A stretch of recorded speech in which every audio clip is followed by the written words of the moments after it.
10 વર્ષ પહેલા પી અને ક્યુની ઉંમરનો ગુણોત્તર 3:1 હતો.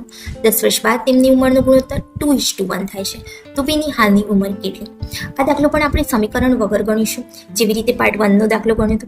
એ બહુ સિમ્પલ હતો. આમાં 2 સ્ટેપ વધારે છે, પણ આ પણ ઇઝી છે. તો જોઈએ, આપેલું છે પી અને ક્યુની ઉંમરનો ગુણોત્તર 3:1.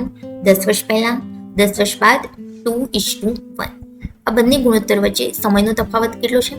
10 વર્ષ પહેલાની વાત થાય છે, બીજા ગુણોત્તરમાં 10 વર્ષ બાદની વાત થાય છે, એટલે કે 20 વર્ષનો તફાવત છે. ઓકે, હવે આ બંને ગુણોત્તરના યુનિટ વચ્ચે કેટલો તફાવત છે? આ 1 અને 1 વચ્ચે 0 નો તફાવત છે. આ 3 અને 2 વચ્ચે 1 નો તફાવત છે. જો આ જુદો જુદો જે તફાવત છે 1 અને 0 નો, એને આપણે સરખો કરી દઈએ તો ઇઝીલી ગણી શકીએ. તો આ તફાવતને સરખો કઈ રીતે કરીશું? તો આ બંને ગુણોત્તરના આ 2 અંકો વચ્ચેનો જે તફાવત છે, મતલબ 3 અને 1 વચ્ચેનો તફાવત 2 અને 2 અને 1 વચ્ચેનો તફાવત 1.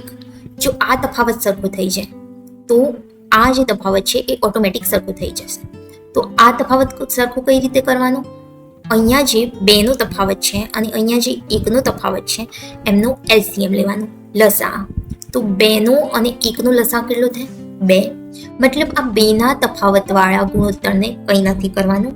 આપણે સિમ્પલી આ જે 1 ના તફાવતવાળું ગુણોત્તર છે 2:1, એને 2 વડે ગુણીશું તો આપણને નવો ગુણોત્તર મળશે.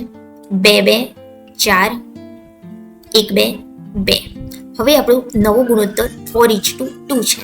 તો હવે આપણે આ 2 જેમ 1 કન્સિડર નથી કરવાનું, એની જગ્યાએ 4:2 કન્સિડર કરીશું. તો હવે શું થશે?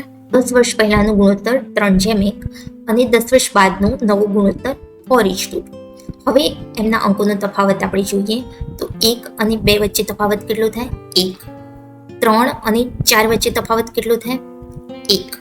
તફાવત સરખો થઈ ગયો. તો બસ આ 1 યુનિટ બરાબર 20 years.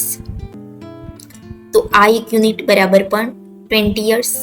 આ 2 યુનિટ એટલે 40 years. આ 4 યુનિટ એટલે 80 વર્ષ અને આ 3 યુનિટ એટલે 60 વર્ષ. શોધવાનું શું છે? પીની હાલની ઉંમર.